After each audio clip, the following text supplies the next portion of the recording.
Well, good Friday morning. I'm Nicole Smith in for Barkley Bishop. Thanks for joining us here on NBC 26 today. And I'm Jay Jeffries. Here we are. It is a Friday, the start of the weekend, yes. And here comes the rain. But here comes a warm-up, too. I stepped outside this morning, and yeah, it felt too good bad. to me. Yeah, we're going to get, like yesterday was beautiful. Today is going to be a little bit cooler. Okay. And then we're in between two different systems. We'll good old explain southern all that. weather. Yes, it is. Up and down. Take a look at our forecast across the area for you this morning.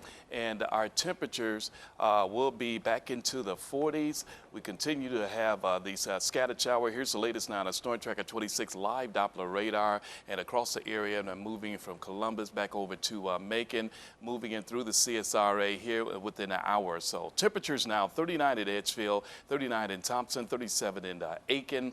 Not really a wind chill out there because our winds will be out of the southwest later on for this afternoon. So the breakdown out of the southwest, there about 6 out of the Augusta Regional Airport. Now temperature about 43 under cloudy skies. Those scattered showers will start to develop and then sticking around all day long. 50% chance at 8 a.m. and 45, and then around our noontime today, a 100% chance, so rain for lunch, and temperature there of 53. When we come back, don't forget we'll have your school day forecast and your 7-day forecast to look at. But first, let's get to our news now. Here's Nikhil. And beginning with our news alert today, the search is on for a deadly hit-and-run suspect in Aiken County.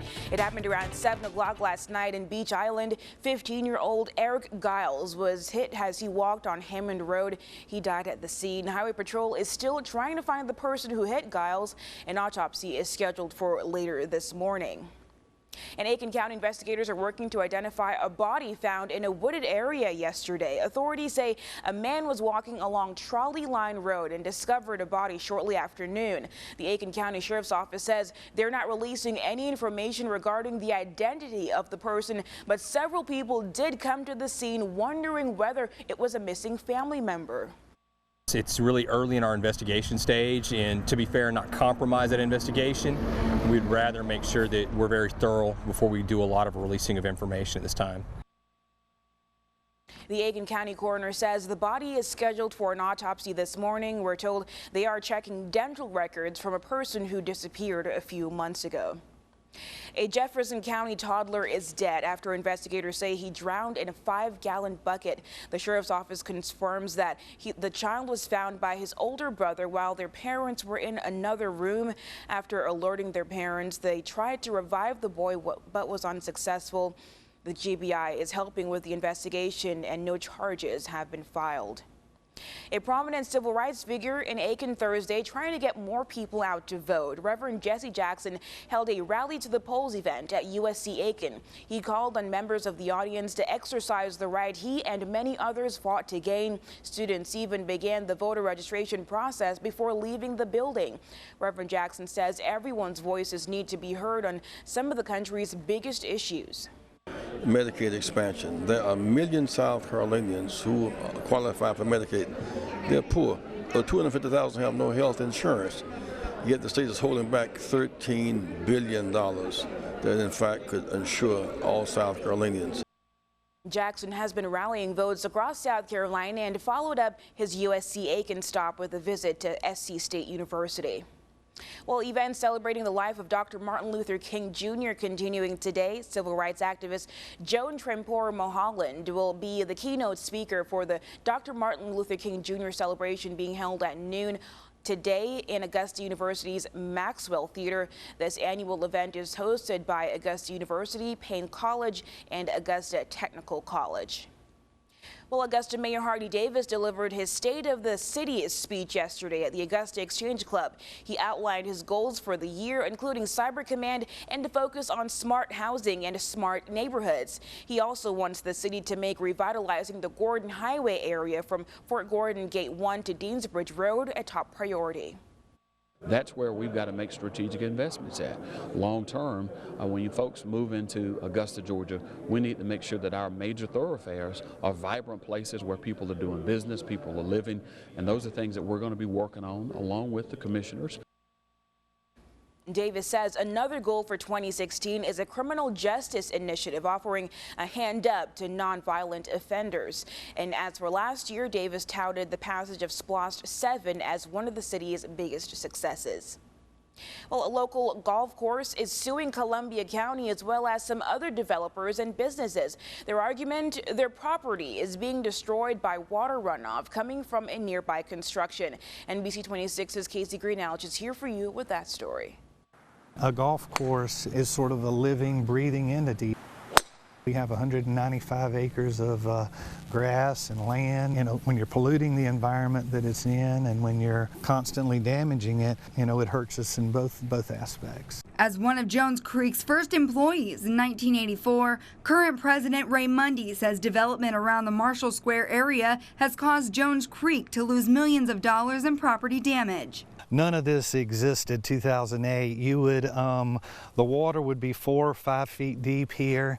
It stretched all the way back up to the mouth of the creek there, and everything you're looking at has grown in during that time period. Where you see Ray and I standing is supposed to be about 4 feet of water. Take a look at this photo taken at the same pond along the 11th fairway. Mundy says their troubles come from here and that a 2 to 3 inch rain event has the same impact as what a 9-inch storm would cause before the major development upstream. We've had a couch come through, a washing machine. Jones Creek has been in litigation with more than a dozen businesses and developers. It's settled with all but 2, one of which is Columbia County. There's a process to prevent this type of thing.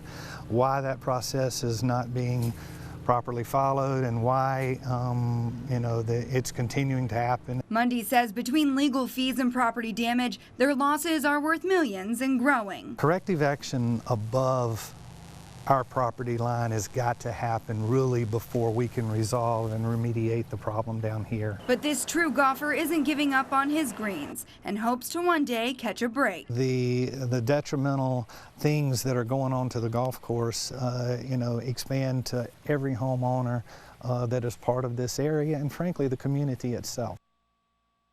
That was Casey Greenhalgh reporting. NBC 26 has reached out to Columbia County officials for their side of the story, but they said they can't comment on pending litigation. Well, a new telephone scam might be in the CSRA just in time for people to be filling out sensitive information for tax season. We know of at least 2 people in the area who tell us they have been contacted by these alleged scammers. They simply call you, posing as a helping hand trying to fix your home computer. They then tell you how to give them remote access controls to your device, which they say will allow them to fix it. They then can use that control to do anything from planting a virus to stealing your information online.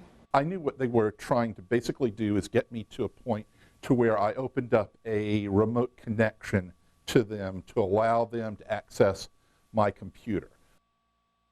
Now, if you get a call asking for your remote access to your computer without the person properly authenticating their business, you should hang up and contact law enforcement.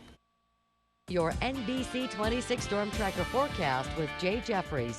Well, here we are. It is a Friday morning, about 8 minutes after the hour. Let's check our school day forecast to get you out and about for the students that's be catching the bus this morning. Maybe one grab the umbrella and, of course, a light jacket. Our first bell about 39 degrees, and that's going to be about 7 a.m., 8 a.m., and, of course, with those rain showers. Noon recess. I think they're going to have your lunch inside the cafeteria, 53 degrees, and then more rain continuing after school coming home with a bus of 56. So it's not going to be bad temperature-wise and won't be quite as warm as what we had for yesterday. About 9 minutes after the hour, we're at 43 at the Augusta Regional Airport, Daniel Field of 48, 37 degrees at Aiken and Thompson there of about 41. A few of those scattered showers now just to the south of in Burke County, moving through the CSRA. So the rain chances actually, we're going to be pretty much 100% for today, nothing for tomorrow, but then about a 30% on Sunday.